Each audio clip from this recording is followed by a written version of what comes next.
जालन्यातील आंतरवाली सराटीत उद्या 24 मार्च रोजी मराठा समाजाची महानिर्णायक बैठक पार पडणार आहे। या बैठकीत मनोज जरांगे पाटील हे मराठा आरक्षणासंदर्भात आंदोलनाची पुढील दिशा जाहीर करणार आहेत। या बैठकीला राज्यभरातून मराठा समाज मोठ्या संख्येने येण्याची शक्यता आहे। त्या अनुषंगाने या दरम्यान कायदा सुव्यवस्था अबाधित राहावी यासाठी जालन्यातून पोलिसांचा मोठा बंदोबस्त रवाना झालाय।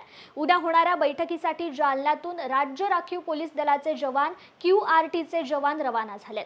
आंतरवाली सराटीत पोलिसांचा मोठा बंदोबस्त लावण्यात येणार असून यासाठी 29 पोलीस अधिकारी, 180 पोलीस कर्मचारी, 50 गृहरक्षक दलाचे कर्मचारी व राज्य राखीव दलाच्या 2 तुकड्या असणार असल्याची माहिती पोलिसांनी दिली आहे। बैठकीदरम्यान अपर पोलीस अधीक्षक 1, पोलीस उपविभागीय अधिकारी 1, पोलीस निरीक्षक 4, सहाय्यक पोलीस निरीक्षक व पोलीस उपनिरीक्षक 23 असे एकूण 29 अधिकारी, 180 पोलीस कर्मचारी, 50 गृहरक्षक दलाचे कर्मचारी, राज्य राखीव दलाच्या 2 तुकड्या असा पोलीस बंदोबस्त कामी तैनात करण्यात येणार आहे।